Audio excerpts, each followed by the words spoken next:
You'll do that for us. I know you will. I met my love by the gasworks close. Dream that dream by the old canal. I kissed my girl by the factory wall. Dirty old town, dirty old town. I heard a siren from the globe. Saw a train set the night on fire.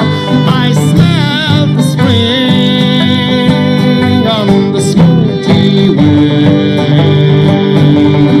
Dirty old town, dirty old town. Clouds are drifting across the moon. Cats are prowling on their beat. Springs a girl from the streets at night. Dirty old town, dirty old town. I'm going to make a good charm. Shining steel, tempered in the fire. I'll chop you down like an old dead tree. Dirty old town, dirty old town. I met my love by the gasworks close. Dream the dream by the old canal. I kissed my girl by the factory wall. Let's all sing. Dirty old town, dirty old town, dirty old town, dirty old town.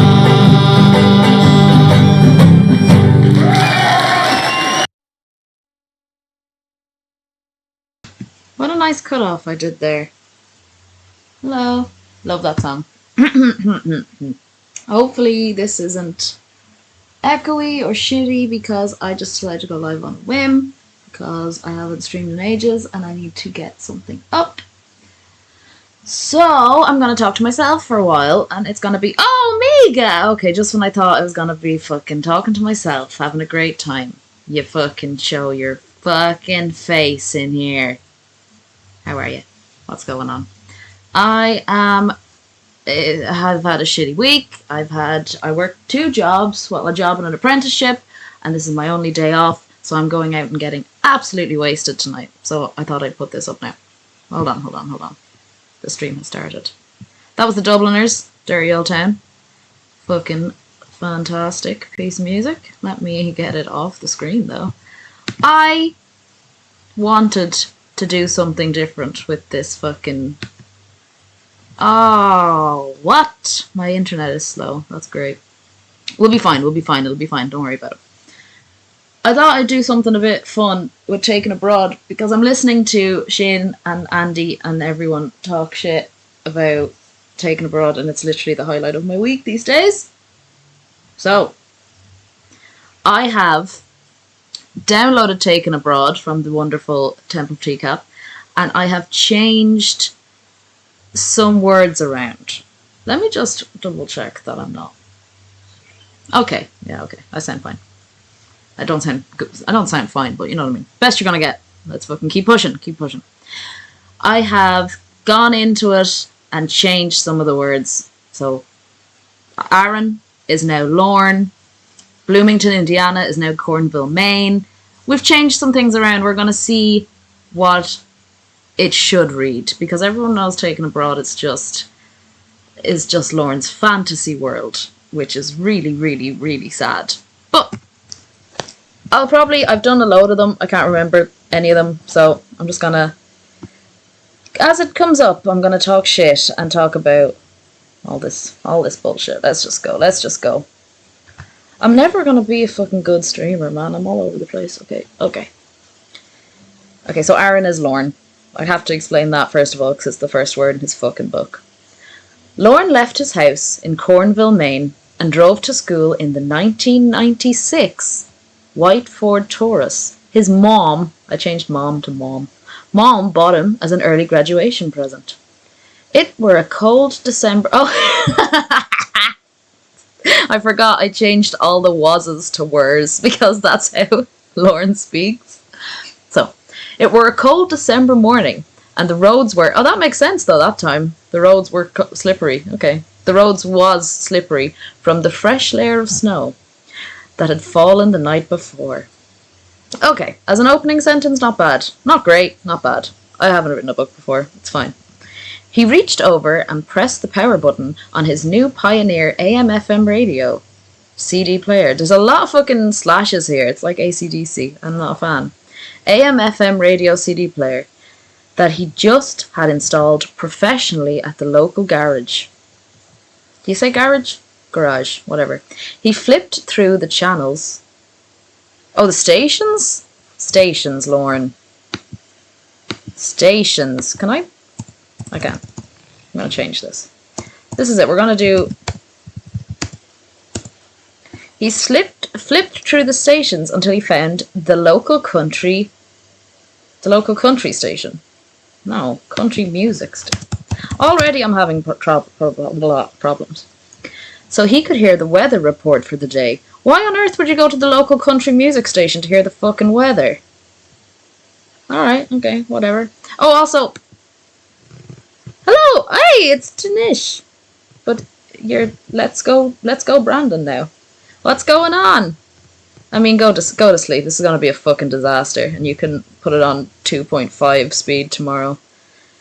Anyone watching live now, like you two wonderful people, or watching it later, can see this is Shin on a runaway pony. And you can tell it's Shin because he's a koala and he's got an Italian flag and he's crying because he's scared. So that's my wonderful background photo for today. Okay, where were we? AM reference a little bit at the top. Professionally. Oh god, it's such a local country music station to hear the weather. Alright, okay. Now bear in mind this is not that long ago, right? So like, go on. Look out the fucking window actually. Never mind this bullshit about going onto the radio to hear the weather. Hey Donde! This is fucking... I didn't expect all you people so early. Is it early over there or late? Can't remember. The pony should... Well, yeah, I need to put a manhole. Hold on, let me assess the photo again.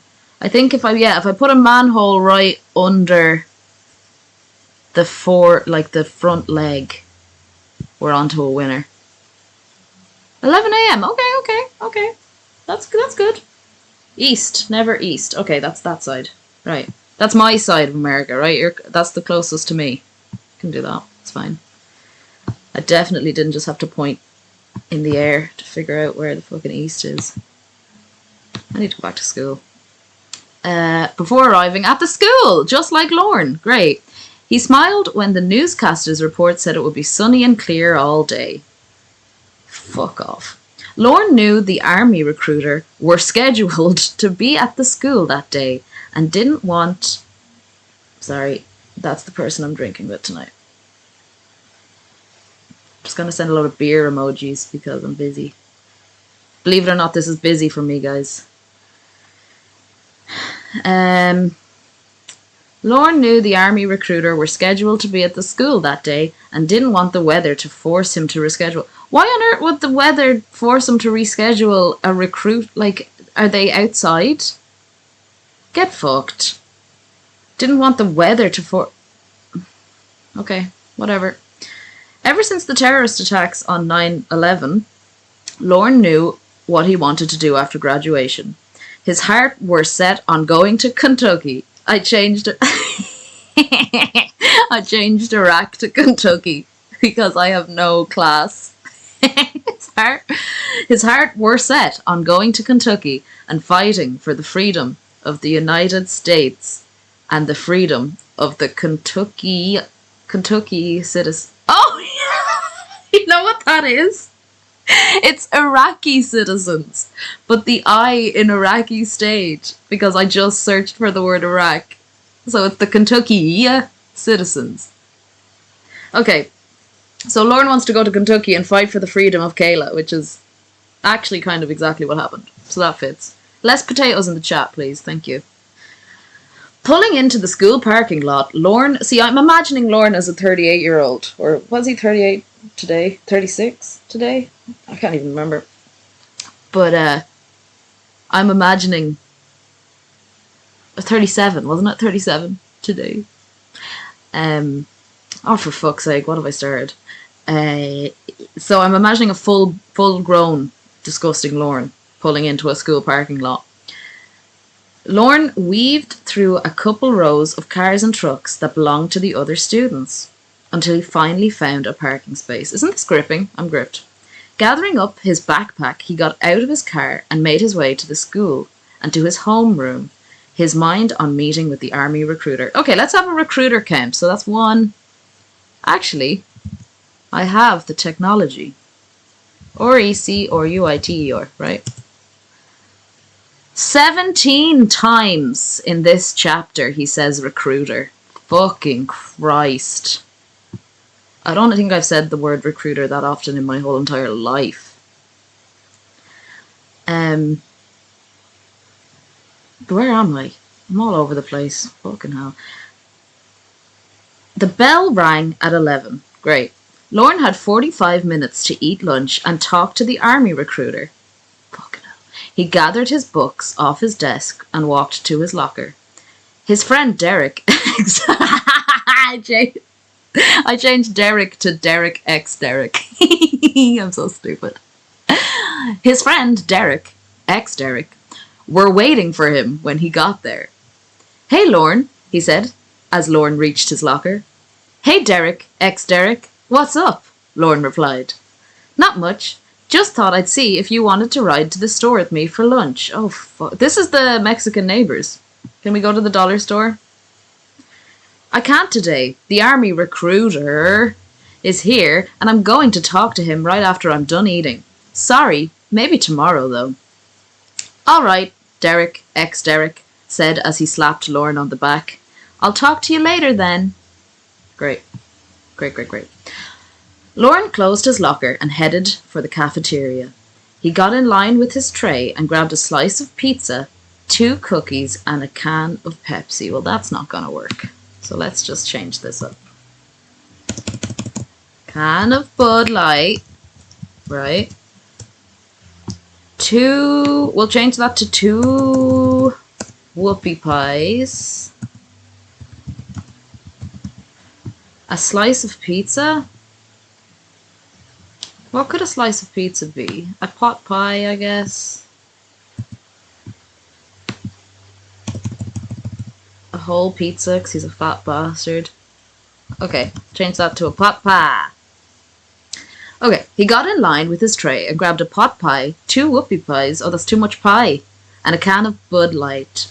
He sat down at the first table with an empty chair. All the while, I've listened to a lot of Reborn stuff lately, all the while paying close attention to the clock on the wall next to the door. It read 11:10 already. I've been reading this bullshit for fucking 10 minutes. And he's saying like, I can't believe it's 11:10. Fucking idiot. He spent the next 5 minutes gobbling down his food and drink, that's disgusting, and running some questions through his mind that he wanted to ask the recruiter. What rank would he be just starting out? Fucking... What would his pay be? Okay, top 10 questions not to ask at a job interview. How would he be able... Would he be able to do some type of mechanic work? No. Would he... Oh my God, Donde, you're right. It's what, 7 minutes past 11? Whoa. Whoa. Do you think maybe you should go and see a recruiter of some kind, Donde? Why do you think why did Lorne think this book needed to be written? I'll tell you why. Because he wanted to look like a real man and be like, this is how I view the world, and we're all going to go and fight for the Kentucky people, and I'm amazing. I just think mostly it was boredom, and then he thought of a way to make money, and he was like, book. Either way, he's a fucking idiot. Would he be able to go to Kentucky and fight? Fight Mr. Moore? No, doctor, excuse me. How long would it be before he could leave for basic training? Ugh. He finished up eating, brought his tray to the counter and walked to the study hall. Because, God forbid, it was fucking raining or snowing, so they couldn't go to the fucking study hall, where the recruiters were set up and talking to other students who are better than Lorne because they're able to get there on fucking time. You know, if Lorne really wanted to join the army to fight for Kentucky, he'd go to he'd be the first one there. Fuck his fucking pot pie. He's just a fucking piece of shit, man. Yeah, let's go, Brandon. I am the fucking same. I'm always like, oh yeah, Lorne did that. I can't, yeah, I'll remember when Lorne did that, because Joran is just he's such new, he's fresh meat, man. I love him. And I get sucked in every time. Like, there's times where I'll be like, you know, I think my Joran bug has, like, run its course, and then something will happen, and I'll be like, oh my God, what a fucking prick. I love it. I just pop in a snooze before I continue. A bit like Lorne, smoking 2 packs a day, but I don't think it's as gross. Maybe it's more gross, because snooze isn't a thing in America. He finished up... Oh yeah, okay. So everyone was there before him because he had to have his Bud Light, but no one's surprised. There were tables set up for the Army, Navy, Air Force, Marines, and Coast Guard. I believe Lorne was in the kelp pill. I believe Lorne was in the kelp pill. Fucking classic. Hey, kelp. We are reading Taken Abroad by Morne Armstrong, which means I just went in, Control F, and replaced a load of words with shit. It's so dumb. But I'm pre-gaming before I go out, so I'm drunk. God, I miss Joran already. He is in the kelp pill. We're all in the kelp pill. It's fine. Where was I? Yeah. Lorne was in the Air Force, but Aaron joins the army, right? So that's a bit of a weird one. You'd think he could use his own knowledge about the fucking army, but no. Or the Air Force. But no, he's stupid. Should I think about spending Christmas in Killarney? Ugh. It depends, Donde. Do you like doing absolutely fuck all? Because Killarney's beautiful, but Jesus Christ, it sucks. Like, I'm a city slicker, right? I'm from Dublin. And everywhere I've moved countries quite a few times, and I just go to cities because I can look at scenery and be like, that's nice, next! You know? I'm not like a take it all in kind of person. So if you like doing nothing and like hikes and walks and looking at mountains and shite, Killarney's beautiful. But yeah, I don't know. And it's mostly going to be wet. It's not going to be snowy. It's going to be wet and dark and gross. So it's a no from me, dog. But if, you know, if it's your thing, go to Dublin. Dublin's good crack, but it's very dirty and it's nasty and it's small. But it's my time. You're going to love it. Go back to the start of this stream. I played the Dubliners. It's great. Anyway, where am I? Aaron might have been in the army and told him stuff. Absolutely, Kelpil, and that's even worse because he's just like... Imagine someone writing a book about not your life, but like your experiences. And then you read it and you're just like, what the fuck? Does he not listen? What? This isn't the way it works. You don't sleep in the fucking army. He's an idiot. Okay, where are we? There's only... Okay, Lorne made his way through the line of students. Okay, in my head, it's a fully aged 37-year-old today, Lorne. Lorne made his way through the line of students to the table set up for the army recruiters and waited in line with 4 students in front of him. Great. There are only 2 army recruiters. Oh, that's only 2 students each, though. Nice. And then it's Lorne's turn. See the detail we're getting? It's fantastic. So he knew he weren't. I like how it changed it. Changed was to were.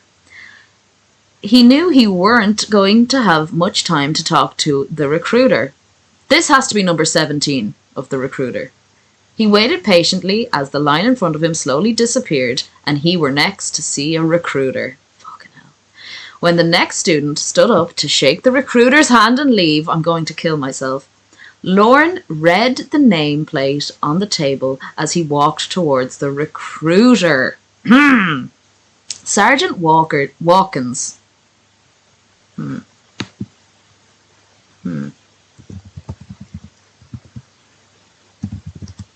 Let's make him Christopher Watkins. That's not, I don't think that's how you spell his surname, but anyway. Is what it read in big gold letters with a black background. The recruiter held out his hand to greet Lorne as he approached. Lorne shook the man's hand in envy. How does that work? I'm trying to, like, I'm putting my hand out right now. Like, do you scowl a little bit? Do you sweat? Would Joran get a little wet? How does this work? I don't know how shaking someone's hand in envy. I imagine it's like a very strong, like a one shake hand gesture thing.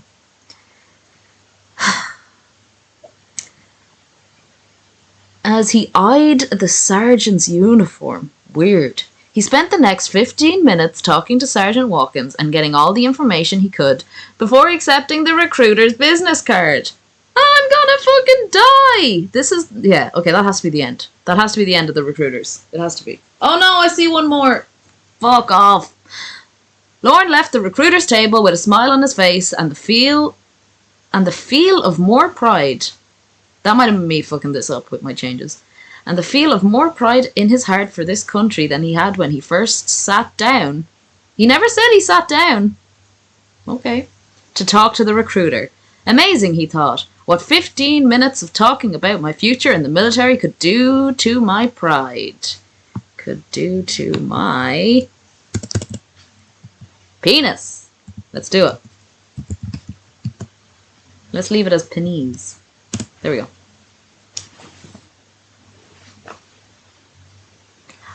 Oh my god, kelp. I have to show you without the big fucking... How great is that? He's got his little Italian pin and everything on.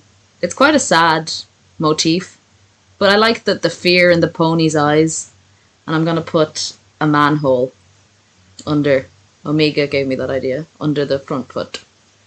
It's pretty fucking good. Basically, that was what this stream was for. And then I was like, shit, I actually have to do fucking stupid ass content. I should literally just have 30-second streams where I just put up photos I've made of Shin and his manhole. Ugh. Lorne spent the next week looking information up.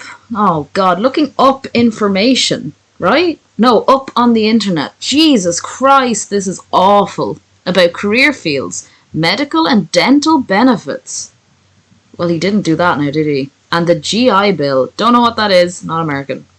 He talked things over with his mom about signing up for the army so that she would be prepared. She took the news hard, but she knew how much this is what he wanted to do. Jesus Christ. I should just drink in silence. Just be like, G&T. I'd guzzle them down. Actually, it'd have to be Bud Light if we're doing Lorne content. Let's face it. Never had a Bud Light. Can't imagine it's very good. I imagine it's like a Pabst Blue Ribbon is what we have here for like American import, and it's just fucking piss water. Anyway. Anywho, I swear to God, Joran has infected my brain. But, oh God, she raised him to do what he believed. This is something he would say. She raised him to do what he believed were right, even if it meant sacrifice. She couldn't tell him that she didn't want him to go because it would be contradicting what she taught him. Well, I mean, she could. People contradict themselves all the time. But she just didn't because she doesn't love you, Lorne. What? Tuesday morning, Lorne woke up, showered, got dressed, and got himself to school. Oh my God, there's a motorbike outside. He spent the day looking anxiously at the clock. Fucking hell. This were the day he had been waiting a week for. His appointment with Sergeant Watkins were at 3:30. When the last bell rang for the day, Lorne hurried back to his locker to retrieve his jacket and then headed to the army recruiting office. He pulled into the parking lot and looked at the clock on his car stereo. Does anyone remember what the car stereo was? Pop quiz. It was an AM FM radio / fucking CD player he got put in professionally. I don't like Bud Light seltzers. They're like knockoff White Claws. Okay. Oh, is it like, I suppose it's like cheap beer that people buy when they're young then, right? If it's like frat party beer.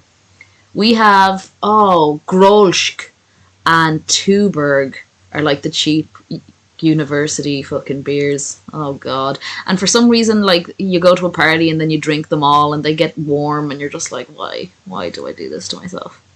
But I should take off my shoes and try and climb a wall. That'll be funny.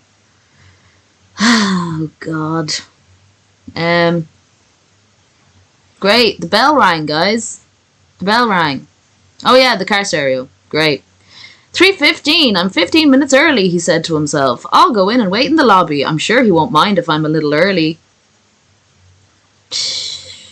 No comment. Stepping out of his car, he looked up just in time to see an army Humvee driving by. Is that just a Jeep? Is that just like a big fancy army Jeep?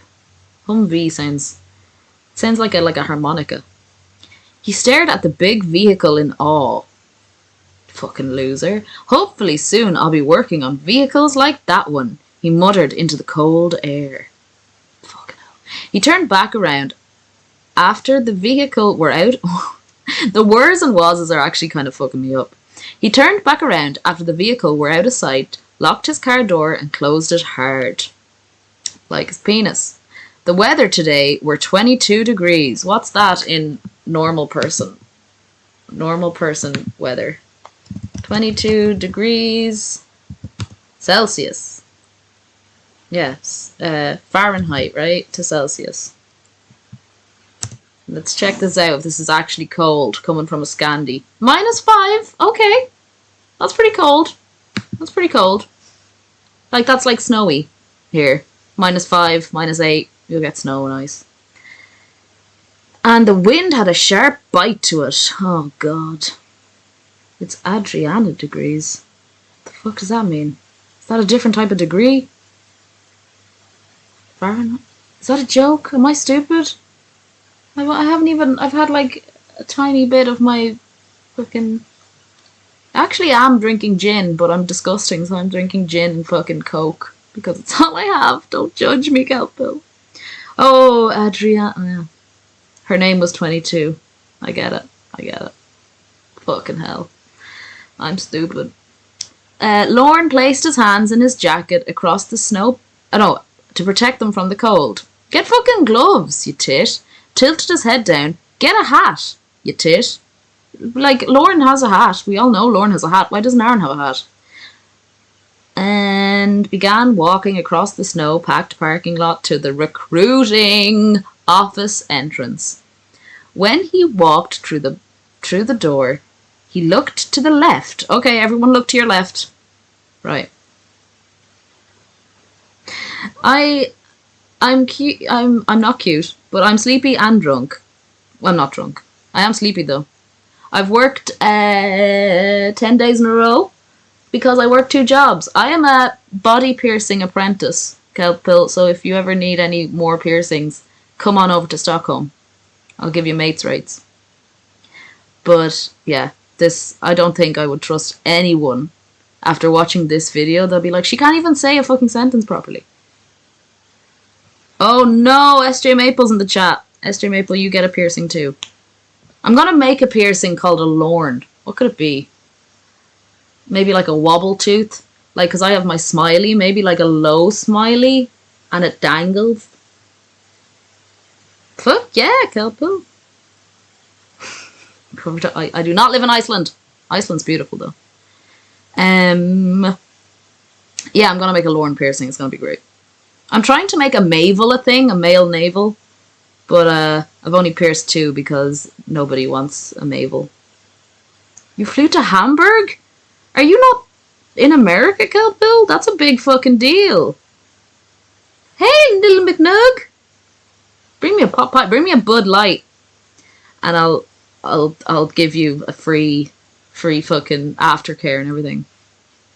But yeah, that's not like traveling to different countries for things isn't a big deal when you're in Europe. But like America, like isn't it like a weird thing that Americans don't like? A lot of them don't even have passports.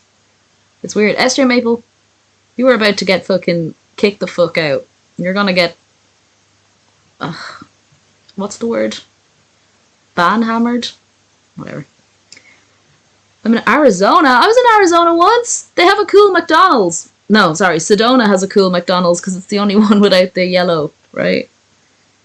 Yeah, I went to one of those retreats where you meditate and stuff, and I was just like, where's the bar, man? Where's the bar? But yeah, Sedona is beautiful. Phoenix is beautiful. Very hot though. Very hot. It's not 22 degrees over there. Yeah, America is enormous. I remember flying to California and they were like, and if you look to your left, you'll see America. And I was like, I was young, but I started like getting my shit together and they were like, bitch, we've got another like fucking 10 hours. Calm down. I was like, well, what do you mean? South of Phoenix. That is down. Yeah, fuck. I mean, I went to Vegas from Arizona. That was fun. Anyway, this is not a Morne stream, it's a Lorne stream. Oh my fucking god. Work shit. Never mind. And it's not piercing fun, it's fucking boring bar shit. Okay, we were at the fucking secretary. To the left. Everyone look to your left. Right, secretary. Oh my god, Kelpill. Did you ever tell Joran that you were 90 minutes from the Mexican border? He'd be on his fucking way down for tacos. And then he'd be really upset that, you know, he didn't get women to look at him. Oh, move your dog to Germany. Mr. Morne has a dog called Grandpa. And I love him more than anything. But he is a search and rescue dog. So he like looks into mountains and stuff to find missing people. But because of that, he's considered a service dog. So he gets to fly with us whenever we go places. And it's really fun. He often spoke about meeting. Ooh, good. But, Kelpill, I just want you to know that if you ever meet Joran before you meet me, it's over for us. Are we clear? Do you understand? Are we clear? You're in Arkansas. I remember that Vine where everyone was like, how is this Kansas, but this is not Arkansas? Because every time I see it, I think that. But, never been to Arkansas. Not gonna lie. Not gonna lie to you. Been to Texas, though. Texas is pretty happy, so like a sad cousin would be like my type of place. Texas is too happy. Okay, where am I? I'm getting so confused. So unprofessional.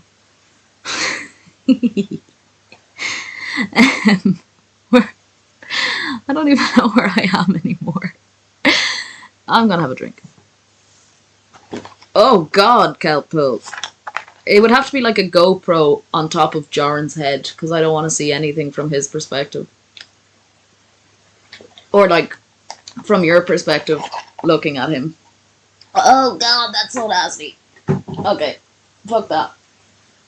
Switching to lager. Let's fucking go. Oh shit, I have to go soon. What happened? I've been streaming for so long, I haven't even got anywhere. Oh fuck. Let's go. Let's go.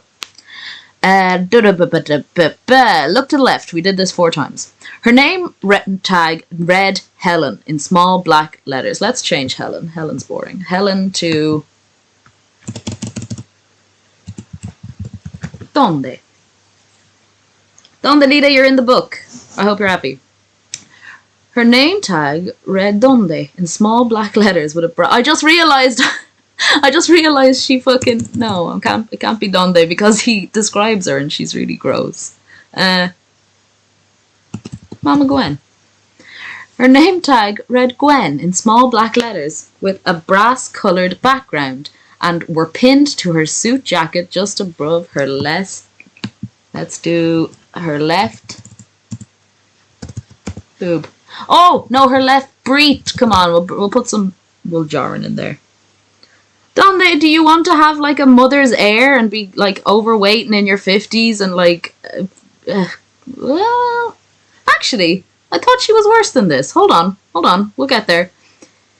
She were an older woman, probably in her late 40s or early 50s, a little on the heavy side, with brown curly hair that came down to her shoulders, and wore wide-rimmed glasses with a gold chain that dangled from the sides of her glasses and wrapped around the back of her neck.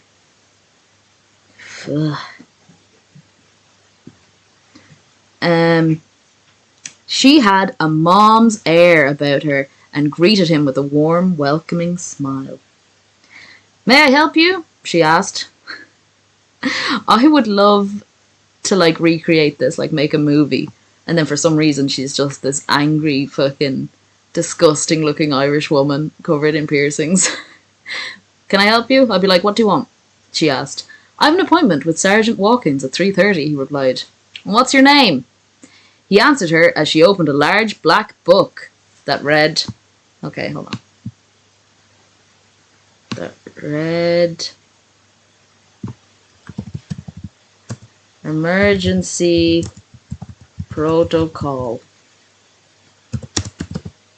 Crazies in the building. She opened a large black book that read Emergency Protocol, Crazies in the Building on the cover, and answered Lorne Johnson. Well, that won't work. We all know it's not Johnson. Blowjobs. Ever a blowjob? Armstrong. She licked her thumb. Gross. Sorry, thumb. Thumb. That's my awful accent. She licked her thumb and flipped the pages to the correct day and looked at 3:30. Do you think she's like shoo, shoo, shoo, through the days and then going all the way down? Like, she has eyeballs, you know? People know how to fucking scan, Lorne. "There you are, right there," she said as she pointed at the crazies in the building. Isn't it? Yeah, she should have had a paper indexer. As she flipped the pages with a giant dildo.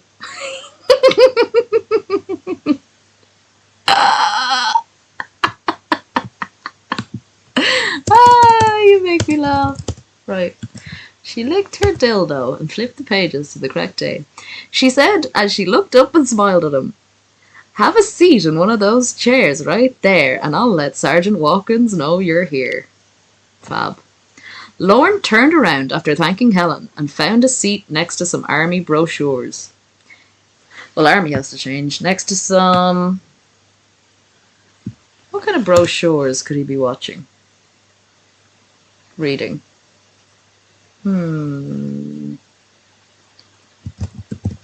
Online money making. Mulking. RSO brochures. RSO of the week. Online RSO aficionado.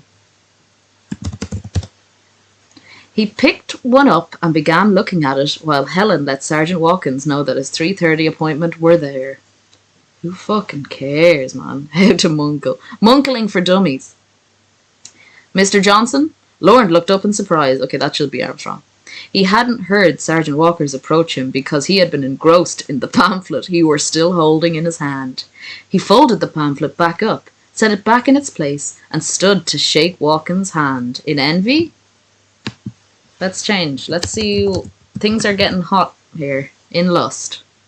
"How are you doing today?" Sergeant Walkins asked him. "Fine, sir," Lorne replied. "How are you?" "I'm doing great, thank you. I see you're ready to sign up today." "Huh?" "Yes, I am," Lorne replied. "Well, follow me, and we'll begin all the paperwork."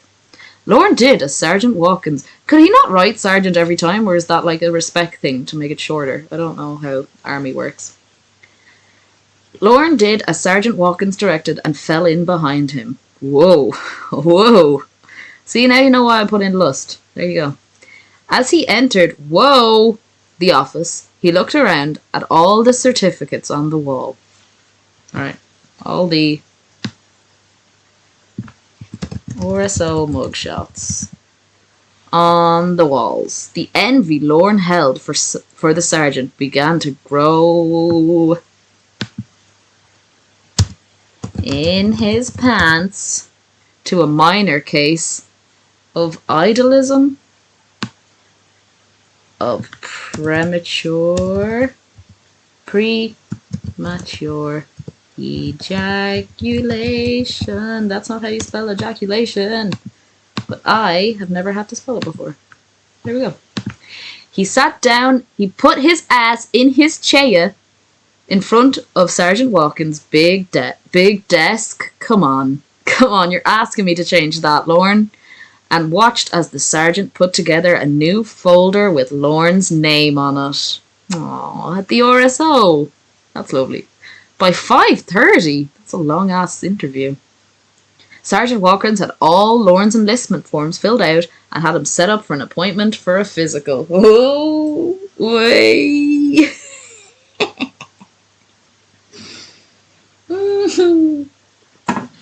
You know, I should do one of these normal, and you can see how, like, not a fucking mess I am. I swear to God, I'm a regular person. Lorne left the recruiter's office. I swear to God if I see that word one more time. Pleased with what Sergeant Walkins had done for him. In 1 month, he would be on his way to getting his physical and being sworn into the United States Army. Oh. A smile spread across his face as he opened his car door and climbed inside. In just a few short months, he would be on his way to basic training. After talking more with his mom that night, Lorne went to bed, dreaming of his future in the United States military. Okay, that chapter took nearly a fucking hour. Fab.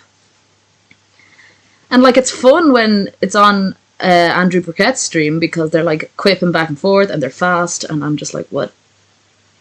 Oh my God, SJ Maple. The Czech Republic is beautiful, though, and a lot cheaper than Stockholm. So, you know what? I'll take it. Also, there's current talks of me moving country again, and there's a lot of reasons why I don't want to move again. Like, I've only been here 2 years. I don't want to I don't want more memes to come out of me living in a different country.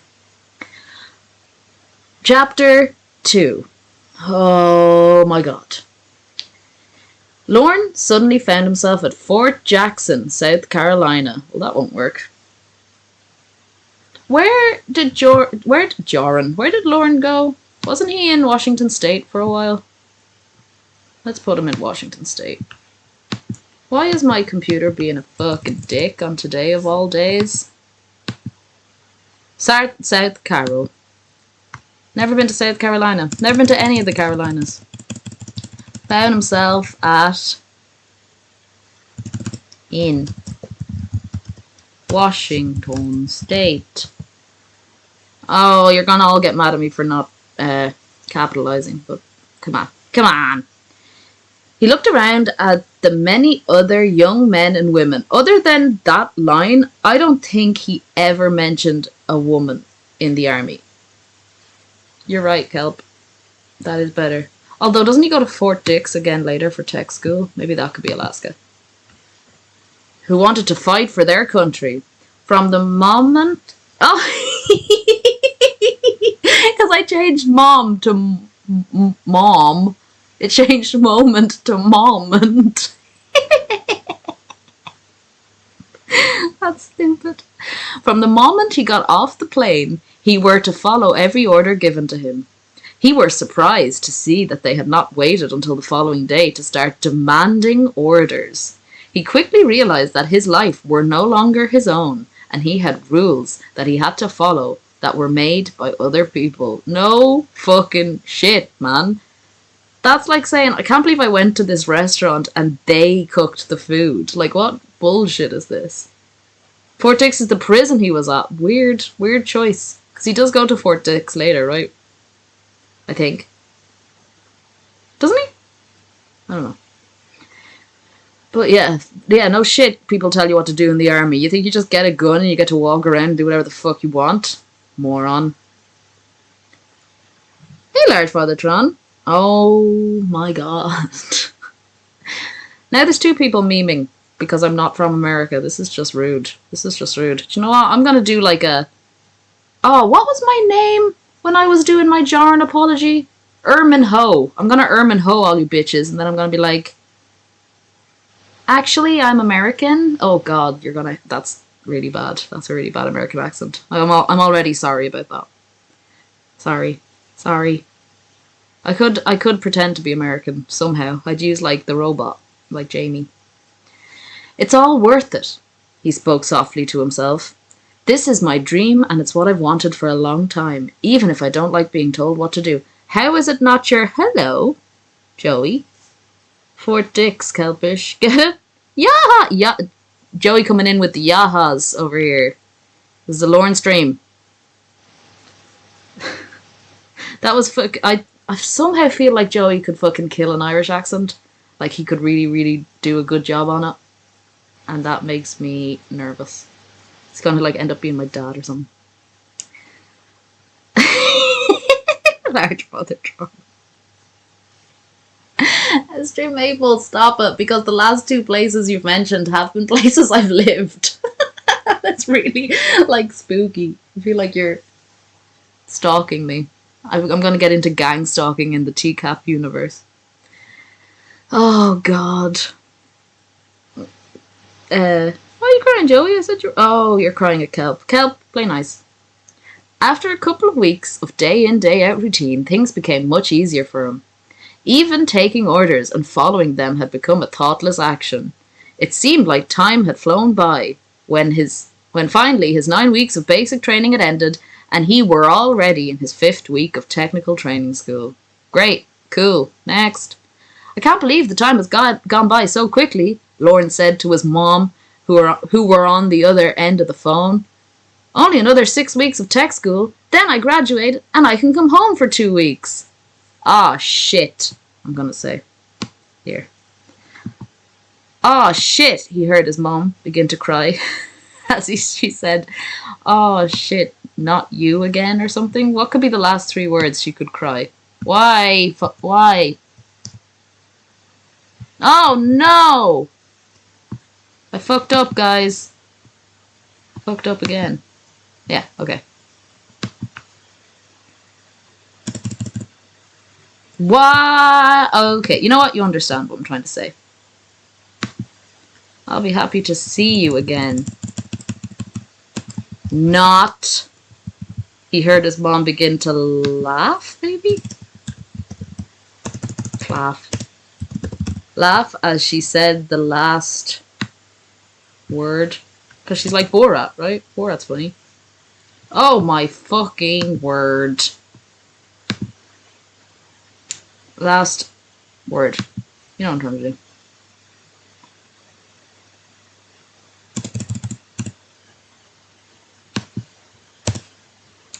Mom, I know this is hard, but I have to tell you that after I come home for 2 weeks, I leave to go to Fort Dix, New Jersey. Is like somewhere in Alaska.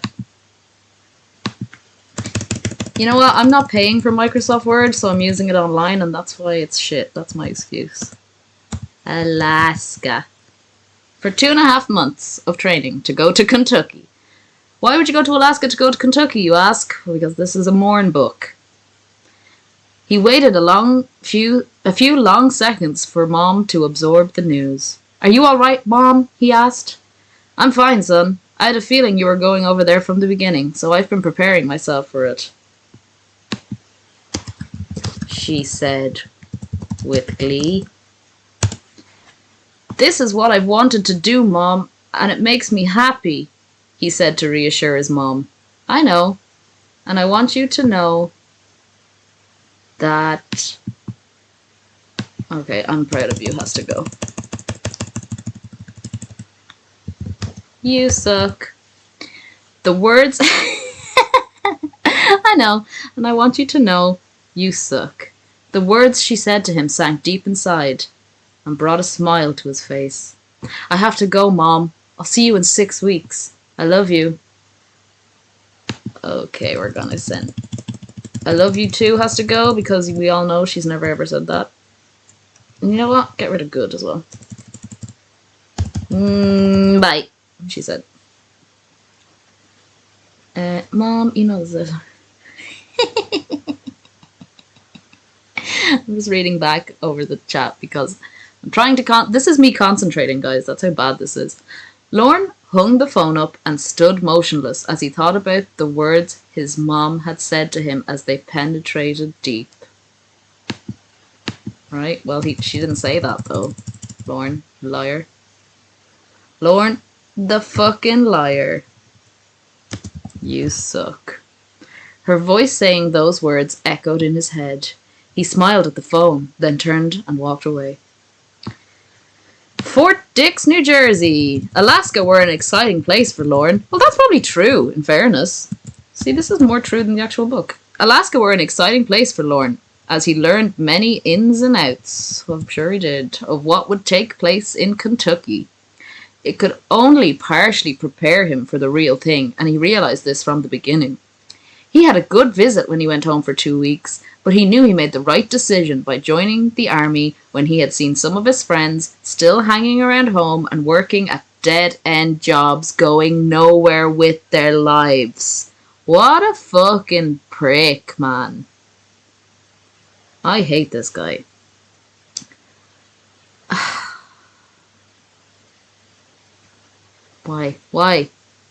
Why? I'm from Ireland, man. I'm gonna rename my fucking... You know, and you know what the worst part is? And I know this because it's the same thing people do to Lorne. If I just let it happen, everyone would just drop it. But it annoys me, so I try to correct it every time. God damn it. Oh, Large Fathertron, please don't mention. I'm gonna skip that scene because Lorne has no idea. It never happened. Okay, so he's going to Alaska to go to Kentucky. Dead end jobs. Fuck you, Lorne. It made him feel good knowing that It made him feel good knowing what he were doing were important to many lives. Now he had to finish his training at Fort Dix. No. Finish your sentence at Fort Dix, you prick. Training in Alaska so he could move on to Nashville.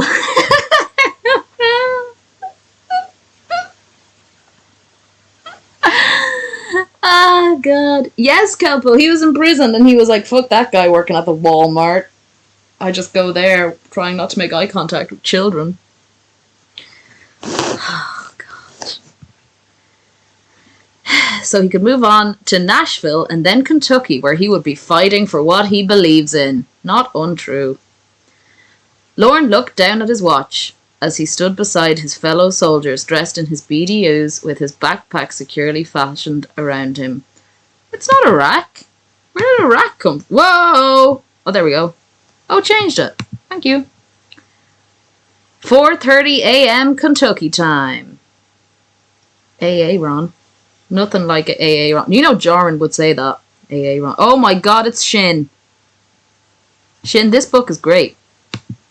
I don't know what you guys are shiting on about. But hey, Shin, do you like my background? It's great. It's great. It's a crying Shin on a terrified pony. He's got the Italian pin. And just out of frame, there's a manhole. But I still have to finish it. I'm getting it commissioned by it like a Renaissance painter. He won't answer my fucking emails. It's fine. It's fine. It's whatever.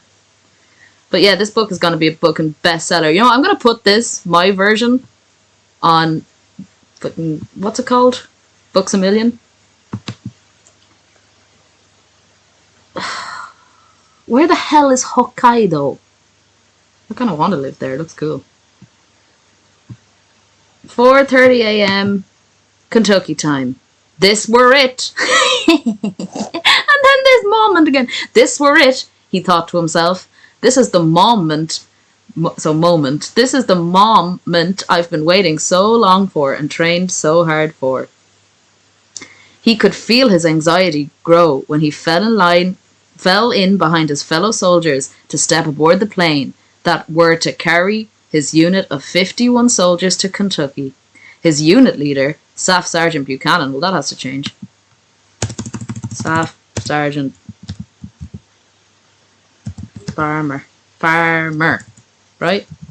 People spell it right. Farmer, right? Why is my phone... I swear to God, no one ever wants to talk to me. And then all of a sudden... Okay, how do you spell Buchanan? Buchanaan. Right. I'm changing all of this to Pharma. Oh, I changed something to Bud Light. I think it's coffee. What is it? To Pharma. Isn't this fun, you guys, listening to me type in silence? The pony did nothing wrong, right? Justice for ponies. Right. His unit leader, Staff Sergeant Pharma, was the last man to step aboard the plane before they closed the door and headed for the runway. Lorne closed his eyes when he felt the airplane picking up speed. He could feel the bumps from the runway. Easy enough through the soles, I didn't change that, soles of his combat boots on the bottom of his feet.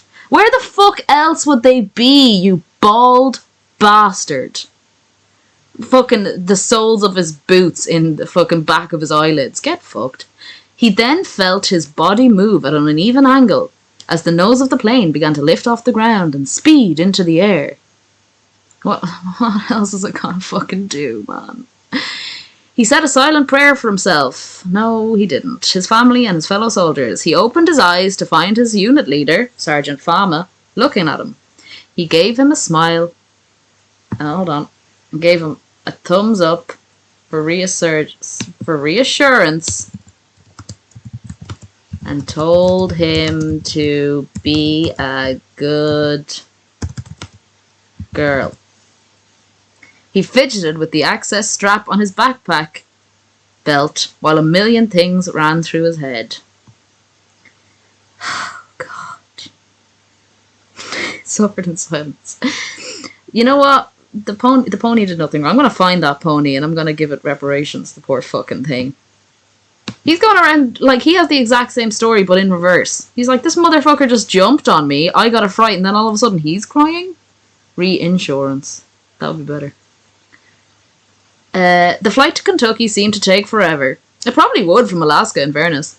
He weren't sure he were prepared for what he were going to see when he got off the plane, but knew there was nothing he could do about it now. Lorne felt his stomach suddenly turn very warm, and felt the plane begin to descend. In just moments, he would be landing in the country that would change his life forever. Okay, well, country doesn't work. State, maybe? Do you have counties? I suppose you do. In the state that would change his life forever, he felt the jolt of the plane as the tires touched the ground. His limbs went numb, and his stomach felt as if the food... What food? When did he eat? Oh, you're right, large Father Tron, but that's really sad. Who is the Dan? I'm not sure I have a Dan yet. Ooh, maybe we could make Gentry a Dan. No, the guy who goes deaf. Everyone hates that. Oh no, we have to make the guy who goes deaf, hey Pepe. I'm sorry if that's too on the nose. The Rising Gorge, it's coming up. It's coming up in the book and it's coming up in Lorne's throat. He felt the jolt of the plane as the tires touched the ground. Fantastic. His limbs went numb and his stomach felt as if the food would come up at any time. He swallowed hard and beat the Rising Gorge. Oh, yeah, that's fucking disgusting. Felt the Rising Gorge back down into his stomach. Although that's probably me tonight because I'm going drinking. But I'll think of this and I'll say thank God I'm not flying to Kentucky. I am just irresponsible. A bit like Lorne. It's fine. As the plane began to slow to a crawl. Great. As he pulled the release handle on his seatbelt. Isn't this great? This is fantastic. He pulled the release handle. Like he pulled, like, you know when those air hostess do the thing? Air hosts. He pulled that. Pulled it. It's in the book. Right? He pulled the release handle on his seatbelt. He repositioned himself to stretch.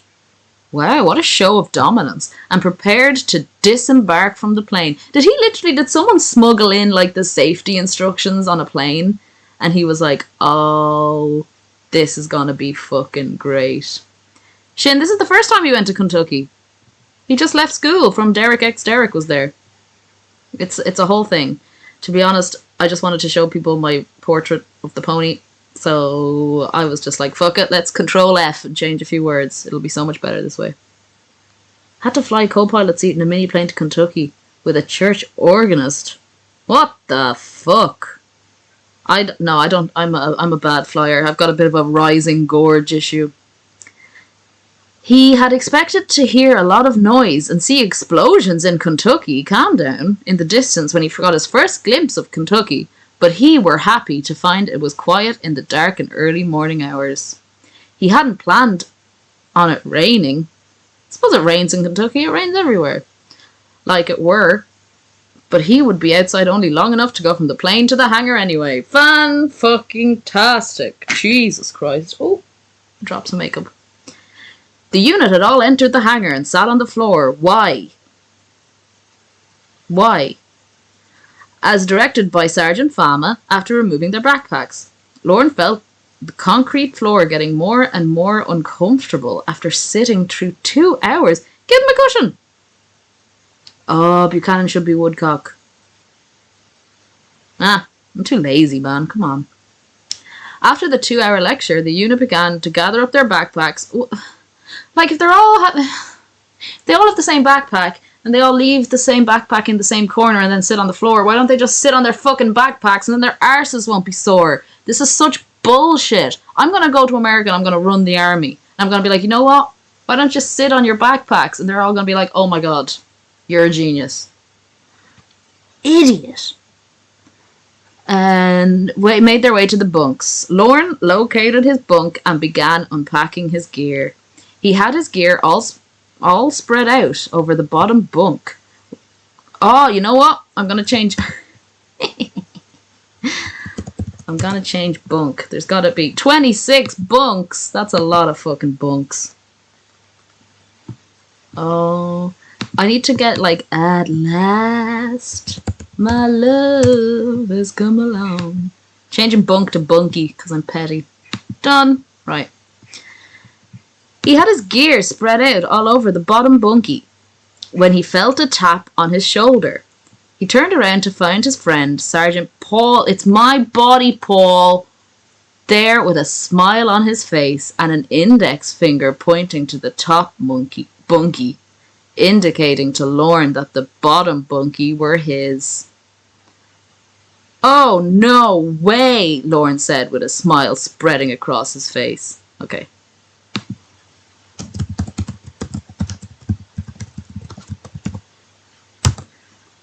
Oh, no way, Lorne said with a smile spreading across his face, munkling onto his leg. Oh, yes way, Paul replied, grinning. I'm changing back to grinning down at him. Rank has its privileges, you know.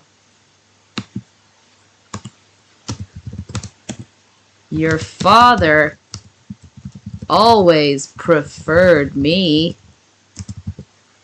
he said as he smiled and patted Lorne on his back. I guess I could be thankful for a good bunkie mate anyway, Lorne stated. I love this. This is fun. I have to keep an eye on the time. I have to leave soon. Once he'd gathered up his things from the bottom bunkie and placed them on the top bunkie, he realised he weren't at all upset about sharing a bunkie with Paul. In fact, he were quite happy about it. He just couldn't believe what all the guys in the unit, out of all the guys in the unit, he could have gotten forced. Dear Lord. He could have gotten forced to share a bunkie with. He were lucky enough to get one of his good friends. Fuck bunkie, by the way. Over the next 3 days, Lorne and Paul spent their time getting to know... Hold on. The base is bullshit. How big is a base? A base is just a big square. It's fine. Getting to know each other's bodies, right? B-A-W-D-Y, right? It's my body. Getting to know each other's bodies and the areas that surrounded it.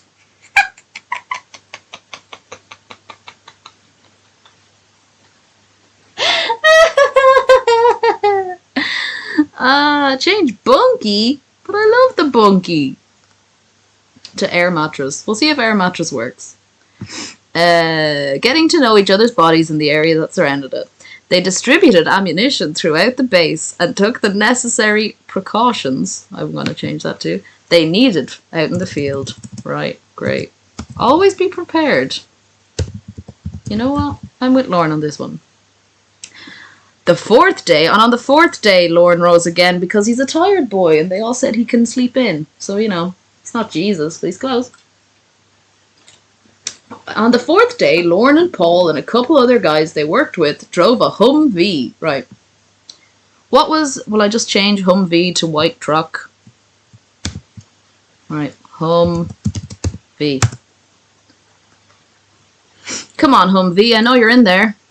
Downloading results. Sorry, something went wrong. Is it because the V isn't capital? This is bullshit.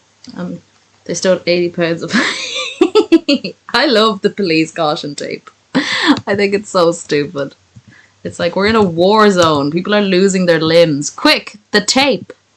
Get the tape. Right, I'm changing this. Come on. Come along. Shitty word pad. I should just buy Word. But of all the things in my life that I need money for, doing fucking Taken Abroad Morne style is not what I want to spend money on. Humvee, I'll change it to white truck.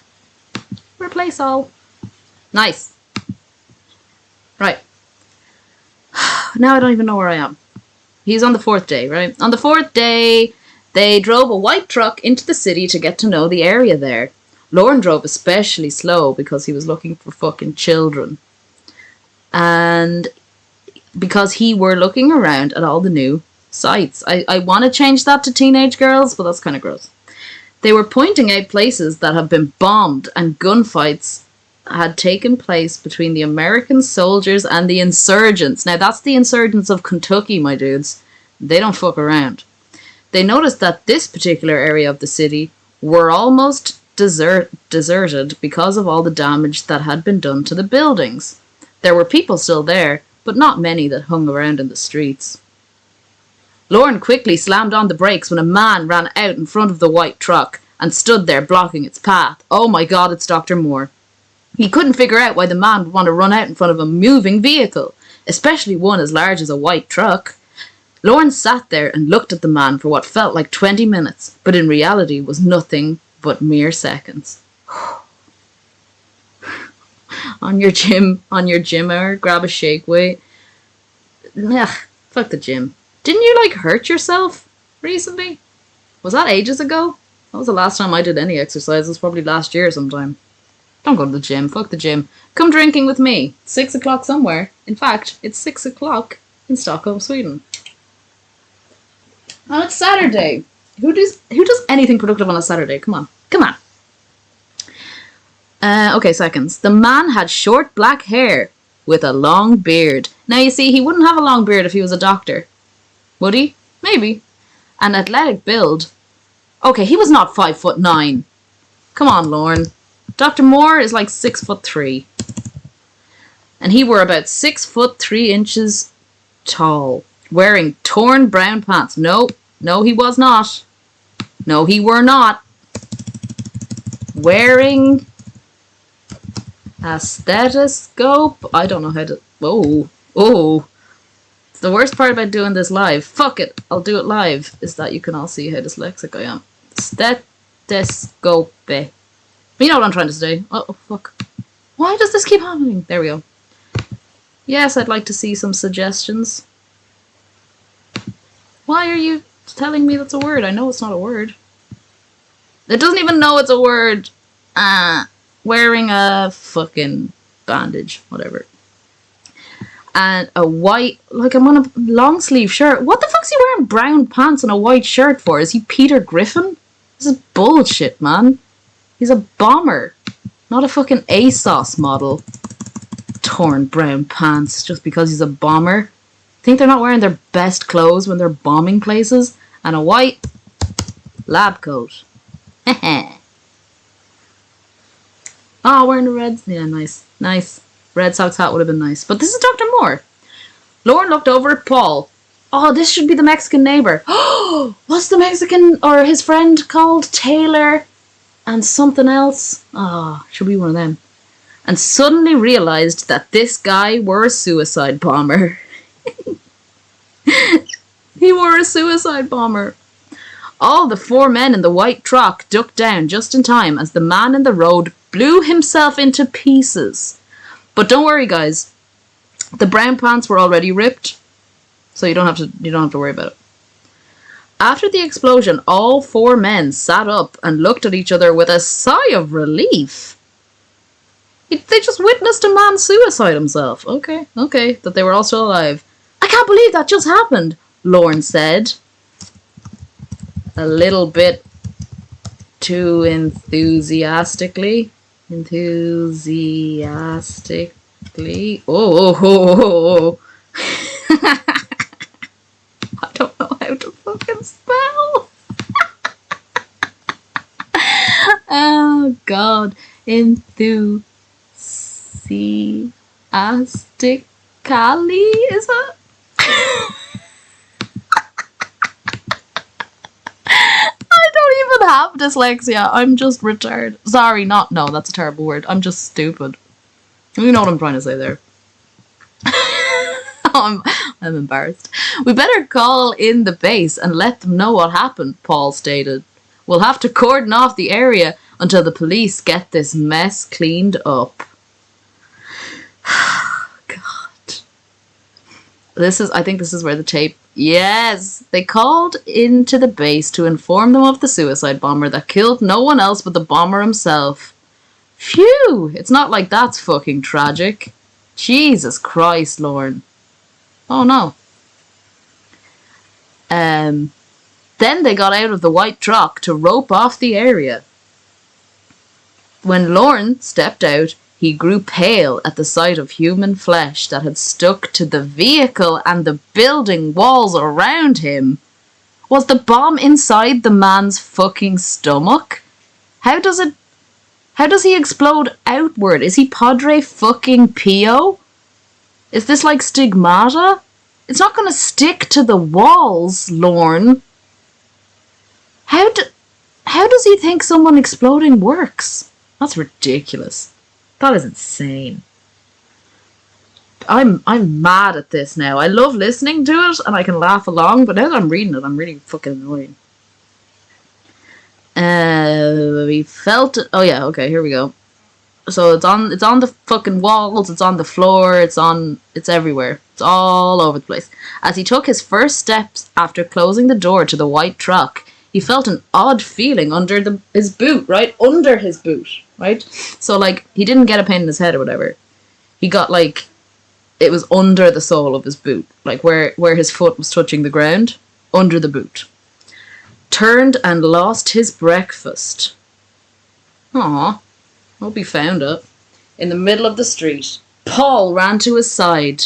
Okay, Paul didn't run anywhere, right? We all know Paul munkled, and we love it. Paul munkled to his side. Are you all right, Lorne? Yeah, he answered. It's just some things that even the army can prepare a person for, I guess. That was one thing none of us were prepared for, Paul answered. Let's get this area roped off before anyone else steps into a mess, he says, pointing to the pile of puke that fucking Lorne spent all over. Hello, Heisenberg. You're in the car? I'm sitting my ass in my chair. Shin is in a manhole. I think I'm going to have Shin as a little, what's the word, like a cameo appearance in a manhole somewhere in the war-torn Kentucky. There probably was, now that I'm thinking about it. Wasn't there like... Was Kentucky part of the Revolutionary War? I could be stepping on a lot of toes here. I don't know anything about American history. Not the point. It's fine. It's fine. But yeah, Shin, you're going to make a cameo, but I have to write it in first. Maybe you can go on the first date with Brooke and Lorne. The next couple of nights, Lorne found it hard to sleep and hard to concentrate on his work. What work? What are you doing? During the day, he and Paul both stayed up stayed up talking about the incident of the suicide bomber on the third night. What a fucking loser. Do you think they're like both under the covers and one has a torch and the other one has cookies and they're all like, ooh, he was kind of hot though, wasn't he? Fucking weirdos. It seemed to help that both of them faced what had happened. What? Both? Oh, sorry. I'm stupid. It seemed to help them both face what had happened, and they both were able to sleep better. That's nice. Spooning. Probably. Munkling would be better, but I've munkled enough today. From that time on, whenever they found something that were bothering them enough so they couldn't sleep or couldn't concentrate on their work, they would talk to each other. So they could get it out of their system. And not keep it bottled up inside. Oh, shit, bro. It's getting hot. How come? Love it. Sorry. I read explosive and then a D and I just imagined that it was diarrhea. So this is how it's already. We're taking submissions for an IED. What does that stand for? Over the next month, Lorne and Paul attended many training classes on how to react to impressive explosive diarrhea, maybe? It's all in how you read it, Shin. It's all in how you read it. You can make anything sexy. Anything.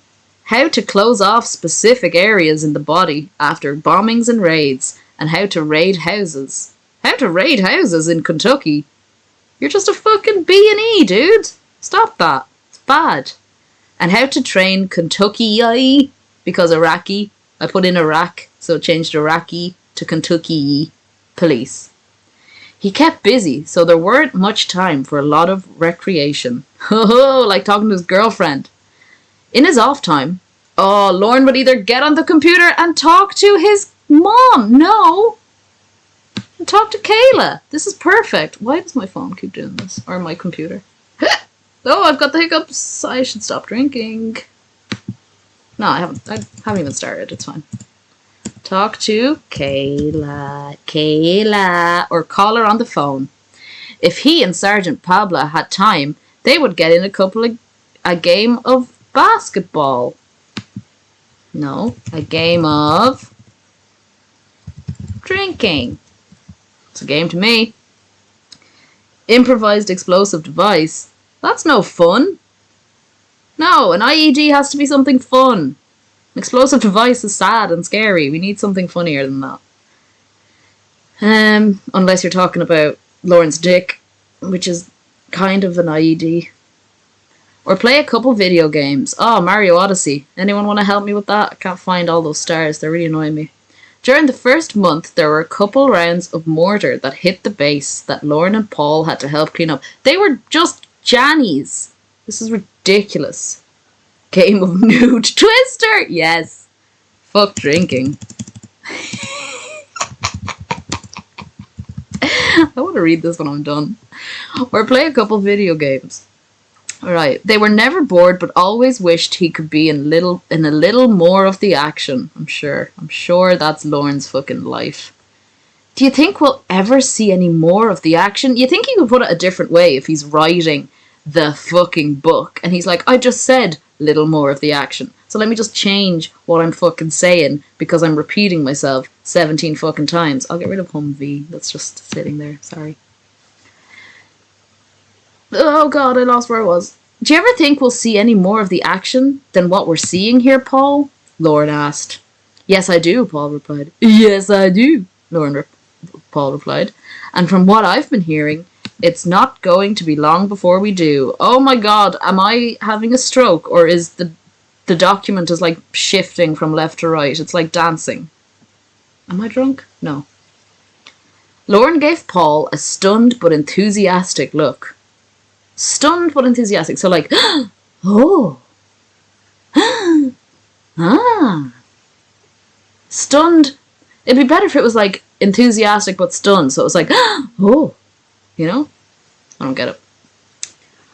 What have you heard? He asked as he leaned in closer to make sure he didn't miss a word of what Paul were about to tell him.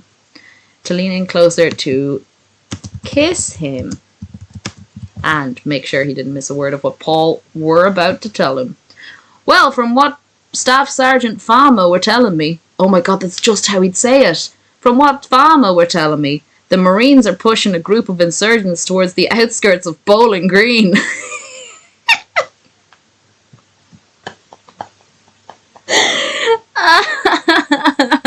I made these changes like last week sometimes, so I can't remember half of them. This is stupid. Oh god, I love it. This is what the book looks like when you let your genital in. This is what I'm doing, is what a fun cellmate would do. A cellmate that's drank way too much toilet wine and is just like, you know what, let's fucking change all the words. Ah, god. A group of insurgents towards the outskirts of Bowling Green, and we have to help corner them. We're going right in the middle of the action to repair any vehicles that break down. Are they like Formula 1 driver mechanics? Like, shit, my tank broke down, and they're like, zzz, zzz, zzz, zzz, with the wheels, and then it's like, go, go, go. This is bullshit, man. Maybe there is mechanics on, like, in the war. I imagine they're at the base in war-torn countries. I can't imagine them being at the actual conflict. But I don't know, what do I know? And expected to fight if necessary. So we'll have to go in with our weapons ready to fire. Do you know what Lorne's weapon is? His fucking mouth. When is this all supposed to happen? Lorne asked with anxiousness. Within the week, Paul replied with a slight grin. These people are fucking weird. They're gonna have to kill people, and they're like, oh fuck yeah. Knowing how much Lorne has wanted to be in with the fighting. That's gonna be the name of my fucking rap album. In with the Fighting by Morne. Have they made teams up yet? Why do you need to be a team? It's almost as if your entire fucking base is like one team, you fucking idiot. Yes, you and me are on a team with Private Baker and Private Gentry. Right, well, Private... Oh, I wish those Mexican neighbours had names. Private...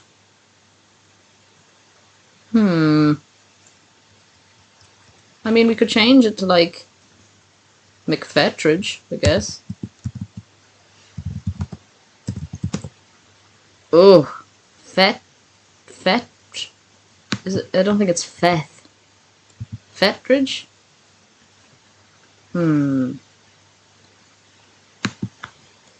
Let's change it to something I can spell. Killing people is not fun, Poop Frog. This is an anti-killing people channel. But yeah, Lorne fucking loves it. I need people. Hey, maybe we could put people in here. Private Kelp Pill and Private Koala. Right, okay. Oh god, which one's which? Oh no, which one's goes deaf? That has to be Pepe. Oh no, I can't remember which one goes deaf. Do Kelpil and Koala know about this yet? Private Poop would be fucking great. That's what this book is. Should be private poop. I like most of my poop to be private, actually. Almost all of it. 99.9%. No, I just found out about it this morning. I were supposed to wait until this evening to inform you all at the same time, so if anyone asks, you don't know anything about it yet. He said, putting his fucking finger to his lips and winking. What a fucking freak. Lorne looked at his friend and smirked. All right. The rest of the day he did his best to keep his mind on his work, although it weren't easy. That night he lay in his bunkie, thinking about being in the middle of the action. It's not Call of Duty, man. It's real war. It took him a couple of hours to get to sleep. Over the next few days, his excitement grew in his pants more and more as he waited anxiously for the word that the Marines had pushed insurgents to the point where the army were now needed to... Whoa, fuck me! That scared the shit out of me. You missed a golden opportunity. Written by Lorne, edited by Morne and sang by Joran. Which Steer music song would be the opening theme to the Taken Abroad movie? Oh, hello, Wes. Oh, God. Oh, I don't know. Run From My Love is the only one I can remember. Maybe Bunky's Rap, but like, Bunky's Rap, but we could slow it down and put reverb on it so it's like a horror movie. You know, like when they take a really happy song like You Are My Sunshine and make it scary. But they're like, it's Bunky's Rap and it's like, my name is Bunky and I got a feeling that you... Oh, that'll be good. And they're like slow-mo running across war-torn Kentucky. That'd be great. That'd be great. Oh, God, I wish I was smart and had brains and, like, the technical ability to do all this. Anyway. Where am I? I'm completely lost. Oh, yeah. Paul could see Lorne's anxiety as he approached him. He'd been seeing it all... he had been seeing it over the last few days. What the fuck? I know you've been anxious for word for us to go out into the action, Lorne.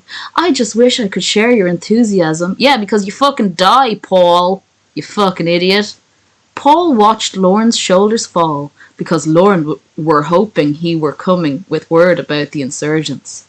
Paul hesitated as he saw Lorne sigh, then watched a smile appear on Lorne's face when he blurted out, "We have to be packed and ready to leave in an hour. We're also changing our position too. I'm going to be on top this time, and we're going to Cancun," he said with a wink. Lorne gave Paul a dumbfounded look, and he asked, "What do you mean changing our positions?" "We're not going in to work on vehicles. We're going in to work on each other," Paul explained. "What made them change our position?" Lorne asked. Your fluffer is out sick. I don't know. I'm not smart. I'm not clever. I'm not a improv person, okay? If you want to improv, go to Joran's fucking streams. Oh, from Brook to Bubker? I was thinking of changing Brook to Stream because it was fucking stupid the way he spelt it. So I thought it'd be funny to read it all as like Stream. But Bubker could also work. The insurgents kidnapped a taxi driver and they are threatening to kill him if their demands are not met. Okay. Taxi driver, like fucking, yeah, that's why I use Uber. Am I right? Paul shifted gears in his voice to try and hide his nervousness. Let's get this stuff ready. I still have to inform Koala and Kelpill. Lorne began loading ammunition into the white truck while Paul fetched Koala and Kelpill. When they returned, the four of them had the vehicle loaded and ready to move out in 40 minutes. Wes, I'm not even going to touch that. Which is probably what a lot of people say when you change positions. But anyway, not the point. Okay, men, who wants to drive? Paul asked. Where are the fucking women that were fighting for the freedom of Kentucky? Right? That was in the first paragraph of this chapter. Asshole. Lorne stepped forward. I'll drive, he said heroically. Okay, let's go then. They all piled into the vehicle, Lorne in the driver's seat, Paul riding his dick. Oh,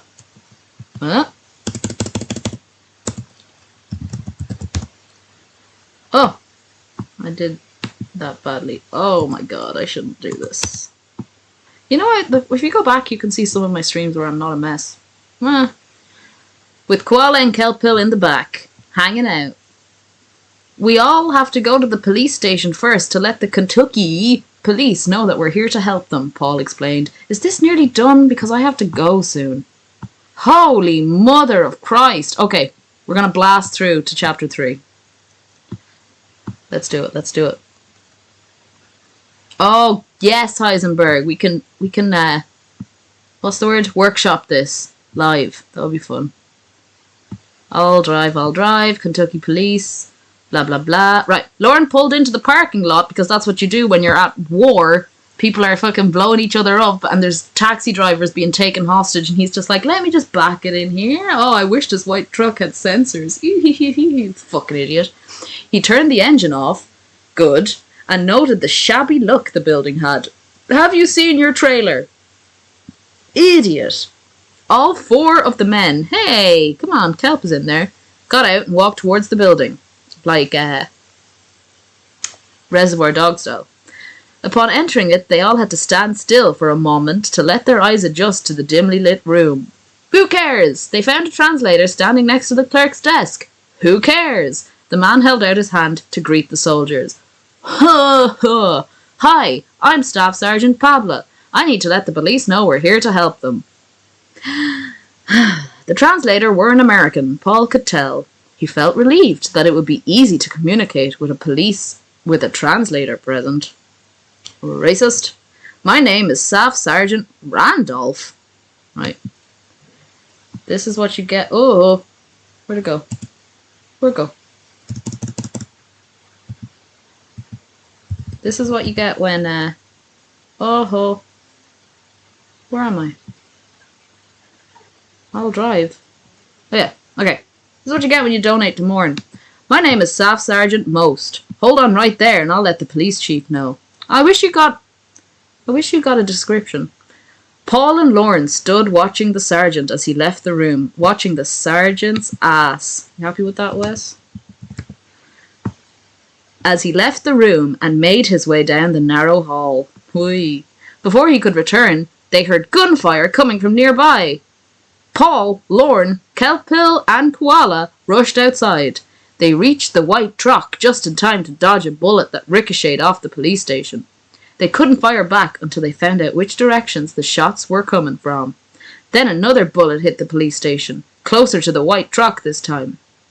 Are they trying to hit the white truck? Lorne asked himself. His question were answered as the next bullet twanged off the back of the white truck. I think you're Baker, Kelpill? I need to know which one goes deaf, because that has to be Pepe.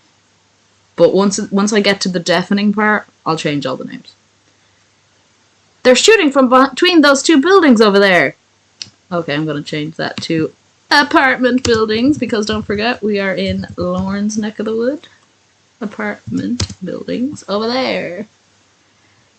Oh, why does it keep doing that? I'm so lost. Oh, apartment buildings. Paul shouted as they pointed to the buildings across the street. Lorne, go behind that concrete barrier on the right side of the police station and shoot. Baker, Kelpill, you go to that concrete barrier on the left side of the police station and shoot. Me and Koala will stay here and shoot from both sides of the white truck. Oh my god, it's like a dance. Yeah, they don't do fucking... They just shoot, because that's what you do in war. You just shoot.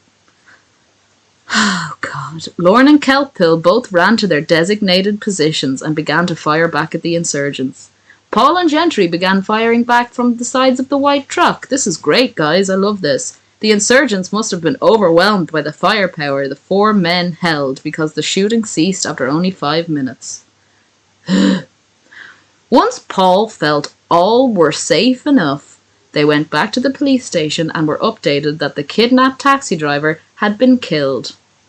Well, that was all for fucking nothing, they said, as they looked at each other and fucking shrugged. And they needed to find the man's body.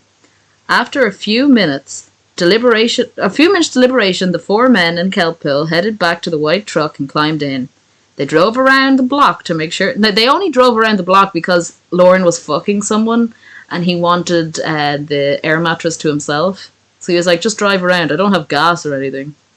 What a stupid story. Anyway. And began to search for the taxi driver's body. Like, if you're telling the police how to do something, why don't they just tell the police to do that? This is fucking stupid. We're just out there by themselves. Exactly. It was just one team. And why would the insurgents just be like, pew, pew, pew, and then run? What? Lorne and Paul walked towards the two buildings and searched while Baker and Gentry, so Kelpill and Koala, hanging out again, began walking in the opposite direction to start searching. Keep your eyes sharp, Paul said to Lorne. You never know if or where an insurgent could be hiding. Insurgent would be good for perverted justice, because you never know where they could be hiding. Lorne could feel his adrenaline picking up as he inched towards the back of the building where the insurgents had been shooting from. He inched his head around the corner to take a cautious look. Paul's notion that the insurgents had left were right on the money. Right on the money! Lorne found as he looked down at the body laying motionless on the ground behind the building. Of course it's the two main characters that find the body. I fucking... See, the insurgents have this They do like the couch to 5K, you know, every year. They're all like sitting watching TV, and it's like, come on, guys, we gotta get up. If we just do, you know, 1 kilometer today, we're gonna build it up. And they're like, oh, fine, if it's for Kentucky. Lorne and Paul walked up to the man with caution, checking for any bombs that the insurgent had left behind as a booby trap. Ah, booby. Right. As a breedy? Not as great, but it works. A breedy trap. To their relief, there were none. Aw, Joran's fucking life. Joran still checks his fucking Twitter DMs for breedy traps. There's still nothing there. They looked down at the lifeless body of the taxi driver. Who wants to be the taxi driver? Hiding in Lorne's pants. Not an old man, Lorne said to Paul. It should be Hambubger, because he was only, 50? Late 20s or early 30s, maybe. Or that guy who said he was in his 20s, but he was like 69. Then Lorne looked down at the man's hands. The hands tied behind the man's back. That makes it sound like it was someone else's hands. Like there was 2 pairs of or a pair of severed hands behind the man's back, and his ankles tied crisscross. Nice. He moved his eyes back to the man's face that lay with one cheek flat against the dirt, and saw the bullet hole between the man's eyes just above his brows. The man had been killed execution style. Thanks for that. Yeah, exactly, Shin. Did he have kids? Was he athletically built? What was the pants situation? Were they ripped? Were they pressed? Like, are they is it like a chino? Is it a jean? Come on. Okay. Okay, poop frog. Crisscross. Apple sauce. S-A-U-C-E. Right. So I have to take that line again. Then Lorne looked down at the hands tied behind the man's back, and his ankles tied crisscross applesauce. He moved his eyes back to the man's face that lay with one cheek flat against the dirt, and saw the bullet hole between the man's eyes.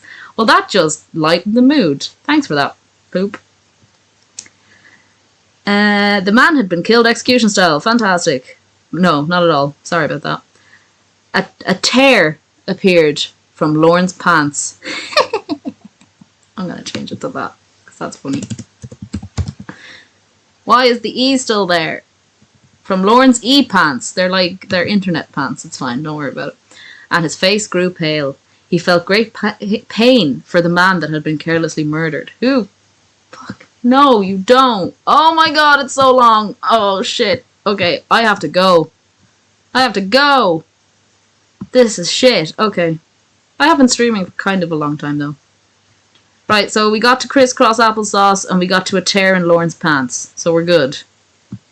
We're good. Oh yeah, and Paul dies next. Is it crisscross with a K? Oh no, are you talking... I don't want to talk about bands because then I'm going to get fucking shamed again. But I have been live for 90 minutes. Longer than that, in fact, 98. And I am going to get fucked up. And you know why? I'm actually not certain. Maybe Shin can tell us. Is the final chapter of Taken Abroad being read tomorrow? Because I have completely forgotten that story. And I'm like reliving it. And I can't remember what happened in the last chapter. So, SJ Maple, swear to God, you're on your last warning. And it's a Lorne warning, which means I'm always going to take you back. But I'm going to be mad about it. But yeah, if the last chapter is tomorrow, I am so fucking excited. Because he's just fucking killing people. And he's just getting away with it. He can't keep getting away with it. Oh, what? Shin? So I could have done this tomorrow? That's a lot of bullshit, man. Well, then I might see you all tomorrow. And I'll fix this up and I'll try not to be... I'll probably be hungover and grumpy, which is even better. Because I'll be like, I'm not changing it because I'm tired. But yeah, right, next week... see me in the chat as Shin's manhole, spamming the chat with what would happen if this was Shin in a manhole, basically. I'm just like, this would never happen if Aaron was in a manhole. But yeah, fantastic to see you all here for a short stream by my estimation. Donde, one of the best, always in nice and early. Well, that's not to shit on the rest of you. Thank you all for listening to my bullshit, and I'll be back again probably tomorrow.